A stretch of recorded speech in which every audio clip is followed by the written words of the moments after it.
Hello बच्चों, welcome in PVC academy.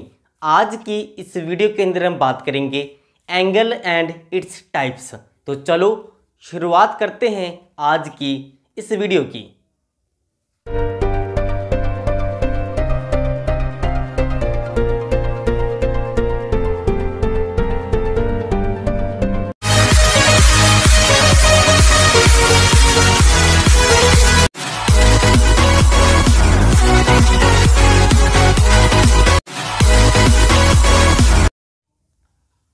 तो आज का हमारा topic angle and its types. सबसे पहले हम एंगल को डिफाइन करेंगे कि एंगल किसको बोलेंगे। कोई भी दो लाइंस जो एक दूसरे को किसी पॉइंट पर कट करें और उस कट किए गए पॉइंट पर जो कॉर्नर वाला पोर्शन होगा उसको हम बोलेंगे एंगल। इसके बाद एंगल को हम रिप्रेजेंट कैसे करें, कि किस तरह से एंगल को लिखें। आपके पास एक फिगर देखिए जिसका नाम हम रखेंगे point A, point B, point C. आपने लिखा angle A B C. A B C का मतलब आप कौन से एंगल को रिप्रेजेंट करोगे। आपके पास दो एंगल होंगे, अंदर वाला और बाहर वाला, इसलिए आप उसको सिंबल के द्वारा रिप्रेजेंट करोगे 1 और 2। अंदर वाले को बोलोगे एंगल 1 और बाहर वाले को बोलोगे एंगल 2। जितने भी एंगल होंगे वो हमेशा उनको मेजर करने के लिए आप एंटी क्लॉकवाइज डायरेक्शन को फॉलो करोगे। अगर आप किसी एंगल को एंटी क्लॉकवाइज मेजर करोगे तो उसके लिए आप इस्तेमाल करोगे साइन पॉजिटिव। अगर आप किसी एंगल को क्लॉकवाइज मेजर करोगे तो उसके लिए जो साइन आएगा वो नेगेटिव साइन लिखोगे आप। तो इस तरह से आप एंगल को मेजर कर सकते हो। अगर हम बात करें एंगल की तो सबसे मिनिमम जो एंगल होगा वो 0 डिग्री सेल्सियस होगा। 0 डिग्री होगा। इसके आगे हम बात करें एंगल के टाइप्स की, कि कौन कौन से टाइप्स के एंगल होंगे। इसके अंदर सबसे पहले हम बात करेंगे ऐसे एंगल जिसको आप बोलोगे एक्यूट एंगल। वैसे एंगल को एक बेसिक सिंबल के द्वारा रिप्रेजेंट करेंगे हम, इसको हम बोलेंगे थीटा। इस तरह से आप इसको लिखेंगे। एक्यूट एंगल में क्या होगा, थीटा की जो वैल्यू होगी वो 90 से कम होगी। 90 से कम होगी, इसका मतलब उसकी वैल्यू 0 से बड़ी और 90 से कम होगी। अगर ऐसी कंडीशन हुई तो उसको आप बोलोगे एक्यूट एंगल। अगर मान लीजिए एंगल 90 का हुआ, थीटा बराबर हुआ 90 डिग्री, तो उस कंडीशन में आप इसको कौन सा एंगल बोलोगे। उस टाइम आप इसको बोलोगे राइट एंगल। 90 के एंगल को बोलोगे राइट एंगल। अगर एंगल आपके पास 90 से ऊपर और 180 से कम हुआ तो इस कंडीशन के अंदर आप इस एंगल को नाम दोगे ऑब्टूज एंगल। इसके आगे हम बात करें 180 डिग्री। अगर थीटा बराबर हुआ 180 डिग्री, इस कंडीशन के अंदर आप बोलोगे स्ट्रेट एंगल।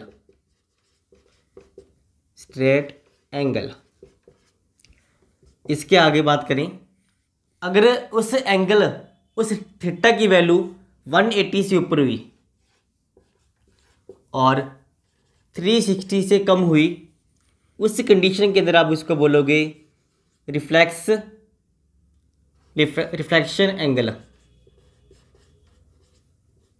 इस नाम से आप बुलाओगे। इसके आगे बात करें, अगर थीटा की वैल्यू 360 के बराबर हुई, थीटा इज इक्वल टू 360, इसको आप बोलोगे complete angle.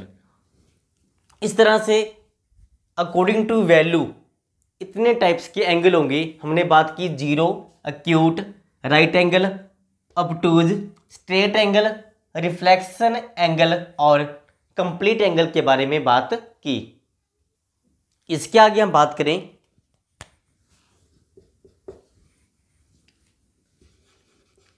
Complementary angle. Complementary angle ऐसे एंगल जिनको हम सम करें। अभी हमने बात की थी एक एंगल की, अभी हम बात करेंगे दो एंगल की। कंप्लीमेंट्री में क्या होगा, ऐसे दो एंगल,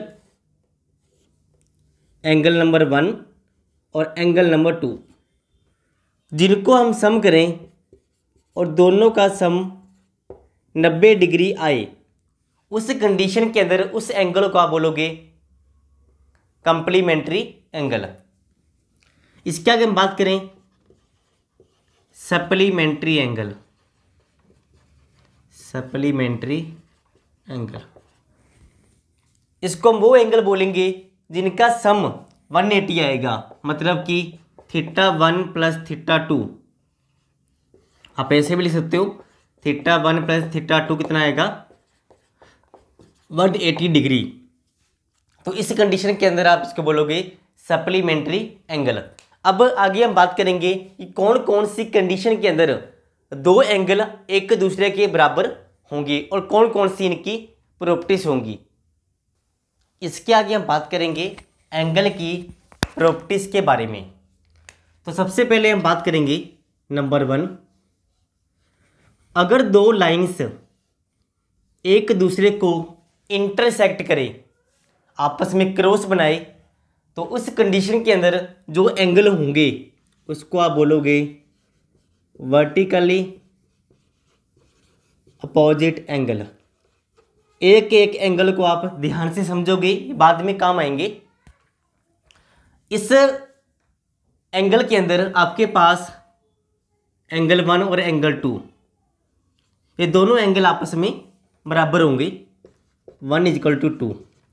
इसके साथ ही 3 इज इक्वल टू 4, ये दोनों एंगल भी आपस में इक्वल होंगे। अगर हम बात करें चारों के सम की, तो आप जानते हो कि इन चारों का सम कितना होगा, 360 डिग्री होगा।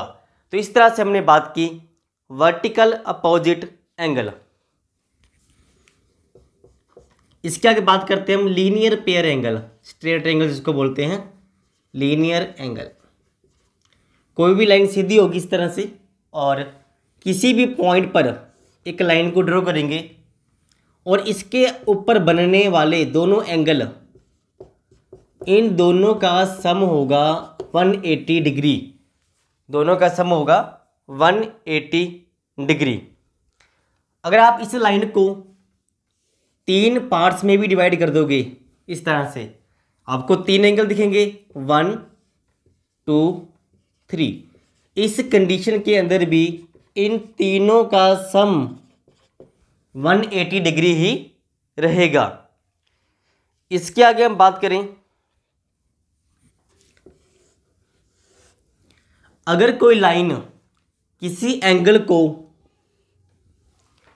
भी एंगल को मान लीजिए 30 का, 40 का, 50 का, और वो उस एंगल को करे बाइसेक्ट, मतलब इक्वल पार्ट्स में डिवाइड करे, तो दोनों एंगल उनकी जो वैल्यू होगी वो बराबर होगी। इसको 2 बोल दो, इसको 1 बोल दो, तो उस कंडीशन के अंदर angle 1 is equal to angle 2 होगा। कब? अगर कोई लाइन किसी भी एंगल को बाइसेक्ट कर दे, उस कंडीशन के अंदर दोनों एंगल की वैल्यू आपस में बराबर होगी। अगर हम इसको नाम दे दें ABCD और यहाँ से इस लाइन के ऊपर ड्रा करें परपेंडिकुलर, हमने क्या किया, AB लाइन और AD लाइन के ऊपर पॉइंट C से दोनों के ऊपर परपेंडिकुलर ड्रा किया, इस कंडीशन के अंदर क्या होगा, B C is equal to D C होगा। इस रिजल्ट को आप नोट करोगे। अगर कोई लाइन किसी एंगल को बाइसेक्ट करे और उस लाइन से किसी भी पॉइंट पर उन दोनों लाइन के ऊपर परपेंडिकुलर ड्रॉ किया जाए, तो उस कंडीशन के अंदर उस परपेंडिकुलर लाइन की लेंथ जो होगी दोनों की इक्वल होगी। इसके आगे हम बात करेंगे कितने टाइप्स के और एंगल हो सकते हैं, इंटीरियर एंगल और एक्सटीरियर एंगल के बारे में बात करेंगे। तो आगे देखिए, आपके पास दो पैरेलल लाइंस एक दूसरे के समांतर, इसके अंदर एक लाइन ड्रॉ करेंगे और इसके ऊपर जितने भी एंगल बनेंगे उन सभी को नाम देंगे। एंगल 1 2 3 4 5 6 7 8। इसके बाद आपको सभी टाइप्स के एंगल समझ में आ जाएंगे। पहले तो आप देखेंगे कि angle 1 is equal to angle 3, angle 2 is equal to angle 4, angle 5 is equal to angle 7, angle 6 is equal to angle 8। इन सभी एंगल को आप देखोगे तो इसके बारे में अभी हमने बात की थी। इस टाइप के एंगल को आप बोलोगे वर्टिकली अपोजिट एंगल। कोई भी दो लाइन क्रॉस करेंगी, उनके आमने सामने अपोजिट जो एंगल बनेंगे वो इक्वल होंगे। इसके साथ ही हम बात करेंगे अभी और angle 1 plus angle 2, angle 2 plus angle 3, angle 3 plus angle 4, angle 1 plus angle 4, angle 5 plus angle 6, angle 6 plus angle 7, angle 7 plus angle 8, angle 8 plus angle 5। इन सभी का सम होगा 180 डिग्री। इसको आप बोलोगे स्ट्रेट लाइन एंगल। इसके बारे में बात हमने अभी की थी। इसके आगे भी बात करेंगे angle 5 plus angle 5, 4 plus 5, angle 3 plus angle 3 plus angle 6। इन दोनों का सम भी 180 ही होगा। 4 और 5, 3 और 6। अगर दो पैरेलल लाइन के बीच में दो एंगल बनेंगे उनका सम 180 ही होगा। इसको आप बोलोगे इंटीरियर एंगल। इसके आगे बात करें angle 2 is equal to angle 6, angle 3 is equal to angle 7, angle 1 is equal to angle 5, angle 4 is equal to angle 8। 2 के बराबर 6, 3 के बराबर 7। मतलब कि लाइन के ऊपर वाले और नीचे वाले दोनों आपस में बराबर होंगे। इसको आप बोलोगे कोरस्पोंडिंग्स एंगल। दो पैरेलल लाइन के ऊपर जो एंगल बनेंगे इस तरह से उनकी वैल्यू इक्वल होगी। इस तरह से ये सभी एंगल आपस में बराबर होंगे। तो अभी हमने बात की कि कौन कौन से एंगल आपस में बराबर होंगे। अगर हम बात करें इस डायग्राम में 1 3 के बराबर है और 3 7 के, तो इस तरह से आप बोल सकते हो कि 1 और 7 भी आपस में बराबर होंगे।